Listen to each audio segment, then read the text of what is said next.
Assalamualaikum sahabat-sahabat, tuan-tuan, teman-teman. Okey, hari ni pakcik nak ceritakan pasal absorber adjustable brand A1.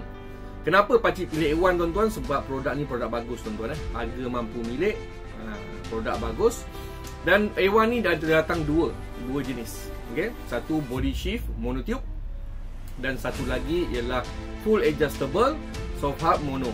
32 step soft dan hard Okey tuan-tuan untuk A1 ni kenapa saya suka sangat jual tuan-tuan Pertama dia bagi warranty setahun lah. Okey. Yang kedua A1 ni kalau yang body shift dengan monotube ni dia ada sistem cartridge. Okey, sistem cartridge ni macam mana tuan-tuan Katalah absorber tuan leaking, dah pakai 3 tahun 4 tahun leaking kan. Okey. Cartridge ni kita ada jual macam ni. Ni cartridge tuan-tuan Engine cartridge, okey. Kita ada jual.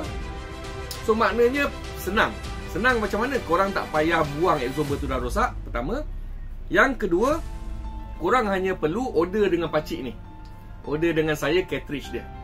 So pomen buka balik, keluarkan yang lama yang dah rosak, masukkan cartridge ni ke dalam absorber adjustable tu. Jadi senang. Korang tak payah nak buka absorber, nak gantung lama-lama kan. Nak simpan nak simpan kereta lama, nak tunggu servis siap, tak perlu. Korang tengok absorber dah bocor, just order benda ni. Harga tak mahal macam mana korang servis lah. Jadi ada untuk mono, ada untuk twin tube. Dua-dua ada.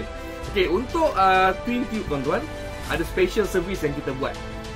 Kita boleh buat dyno tuning, kita boleh ubah dia punya rebound damping.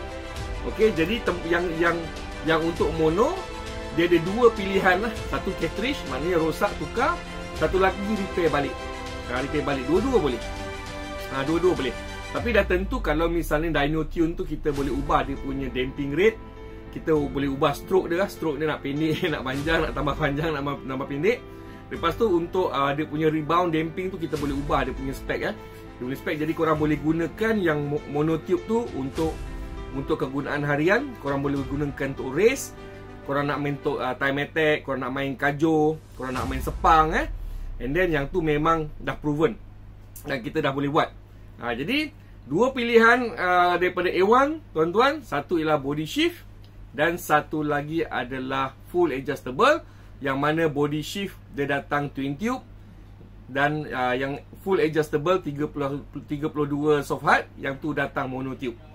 Okay tuan-tuan yang berminat boleh PM saya. Alright. Assalamualaikum.